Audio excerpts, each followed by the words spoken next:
Good evening all of you, सभी छात्र छात्राओं को शुभ संध्या।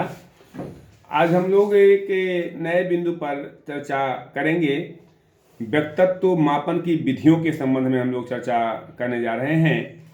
प्रायः ऐसा प्रश्न सीटेट में, यूपी टेट में ये पूछा जाता है, या एस्टेट में, या केंद्रीय विद्यालय में जब आप टेस्ट देने के लिए जाते हैं, परीक्षा देने के लिए जाते हैं, तो ऐसे प्रश्न प्रायः पूछे जाते हैं कि कौन सी विधि या कौन सा व्यक्तित्व मापन की विधि किस प्रविधि के अंतर्गत आता है, या कौन सी प्रविधि किस में आता है। तो हम एक खाका आपको दे रहे हैं व्यक्तित्व मापन की विधियां। तो व्यक्तित्व मापन की दो विधियां बताई गई हैं, एक है अप्रक्षेपी विधि और दूसरा है प्रक्षेपी विधियां। विधि नहीं, विधियां कहिए आप, हैं कि non projective methods and projective method. पहले इसको दो भागों में बांट के आप अध्ययन कीजिए।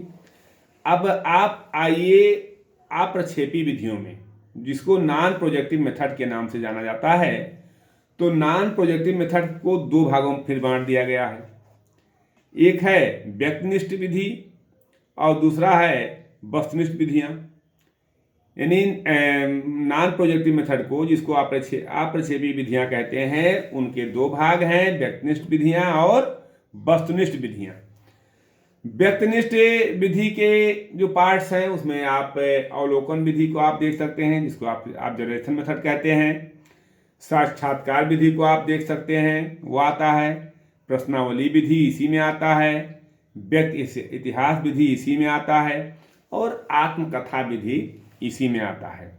तो ये व्यक्तित्व मापन की जो व्यक्तिनिष्ठ विधियां हैं, उसके अंतर्गत अवलोकन विधि, साक्षात्कार विधि, प्रश्नावली विधि, व्यक्ति इतिहास विधि और आत्मकथा विधि।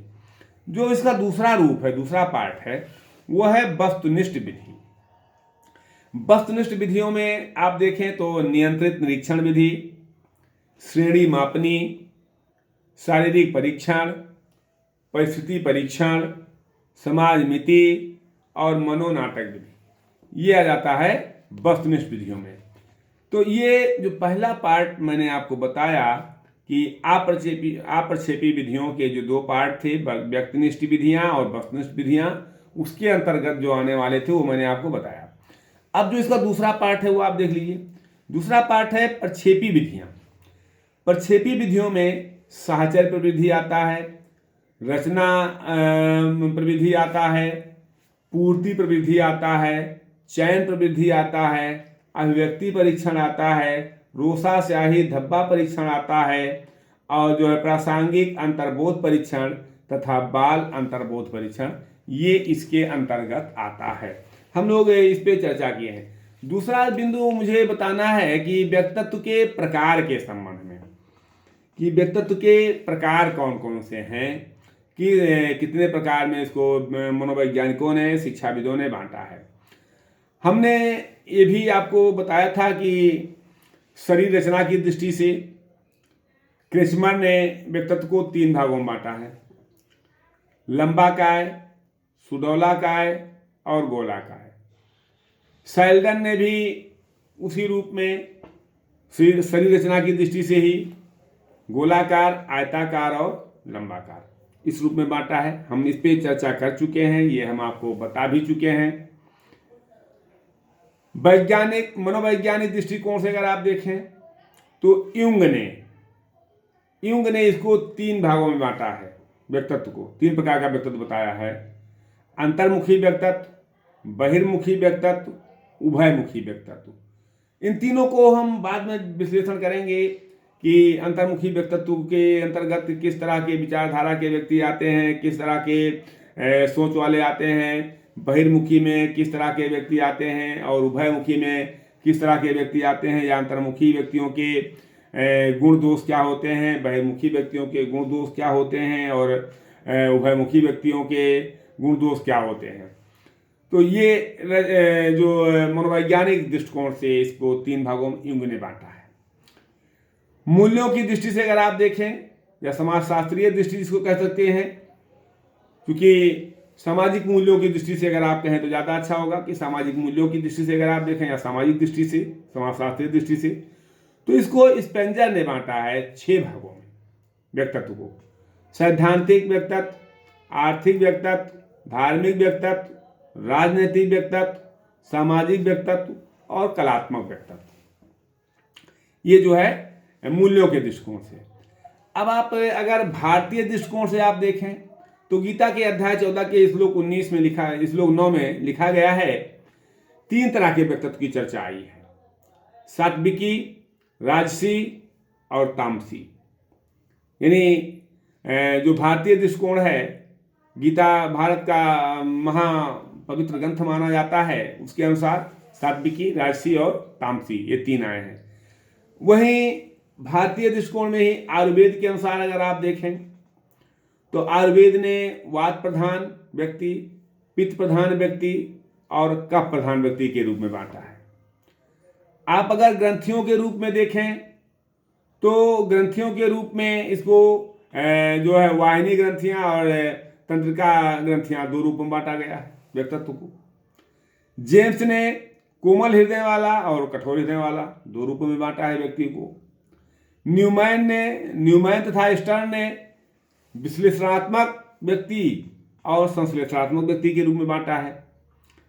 आधुनिक दृष्टिकोण से अगर आप देखें तो भावुक, विचारशील और कर्मशील इस रूप में व्यक्तित्व को बांटा गया है। तो इस प्रकार हम अगर देखते हैं कि व्यक्तित्व को कितने रूपों में बांटा गया है तो ये एक उभर कर सामने आता है।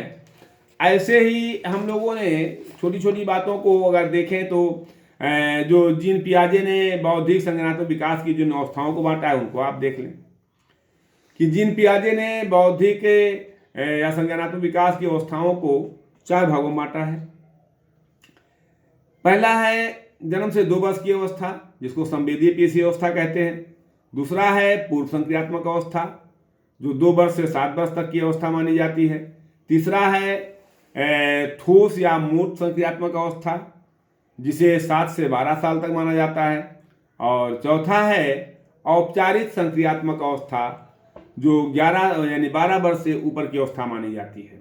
इसको आप संक्षेप में अगर देखें तो जो संवेदी पेशीय अवस्था है, इसके 6 उप अवस्थाओं को भी जीन पियाजे ने बांटा है। यानी जन्म से 30 दिन की अवस्था को प्रतिवर्त क्रियाओं की अवस्था माना है। 1 माह से 4 माह तक की अवस्था को प्रमुख वित्तीय प्रतिक्रियाओं की अवस्था माना है। 4 माह से 8 माह तक गौड़ वित्तीय प्रतिक्रियाओं की अवस्था माना है।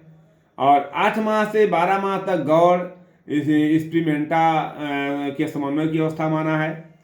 और 12 माह से 18 माह तक तृतीय वित्तीय प्रक्रियाओं की अवस्था तथा 18 माह से 24 माह तक मानसिक संयोग द्वारा नए साधनों के खोज की अवस्था माना है।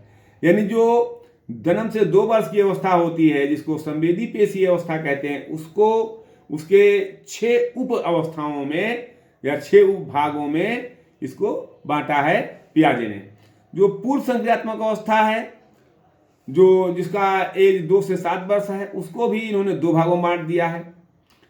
2 से 4 वर्ष तक प्राक संक्रियात्मक विधि, प्राक संप्रत्यात्मक अवधि, और 4 से 7 वर्ष तक अंतर्दर्शी अवधि माना है इन्होंने।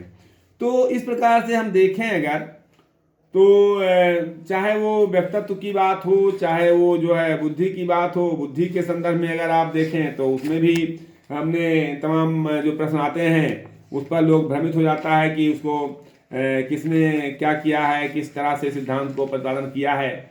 इसमें बुद्धि के एक कारक सिद्धांत के प्रतिपादक बिने हैं, टर्मन है, स्टर्न है। द्विकारक सिद्धांत के प्रतिपादक स्पेरमैन है, जिन्होंने बुद्धि के 2 कारक माने हैं, जी और एस। जी को जन्मजात योग्यता और एस को विशेष योग्यता मानते हैं ये। बुद्धि के बहुकारक सिद्धांत के प्रतिपादक थार्नडाइक हैं, बुद्धि के जो अनेक स्वतंत्र तत्वों से मिलकर बनी हुए मानते हैं। समूह कारक सिद्धांत के अंतर्गत थर्स्टन है, और जो है पदाक्रमिक सिद्धांत के अंतर्गत फिलिप बर्मन है। बुद्धि की संरचना जेपी गिलफोर्ड के द्वारा बताई जाती है। और जो है तरल ठोस बुद्धि सिद्धांत के जो प्रतिपादक हैं वो कैटल माने जाते हैं।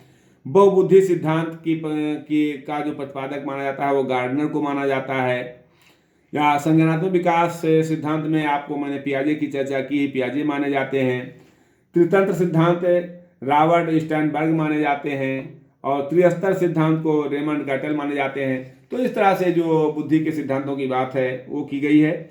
हम लोग आज यहीं पर अपनी बात को समाप्त करते हैं। कल हम फिर पुनः छोटे छोटे तत्वों को आपके सम्मुख रखेंगे। आप लोग जुड़े, इसके लिए बहुत बहुत धन्यवाद आप लोगों को। Thank you very much.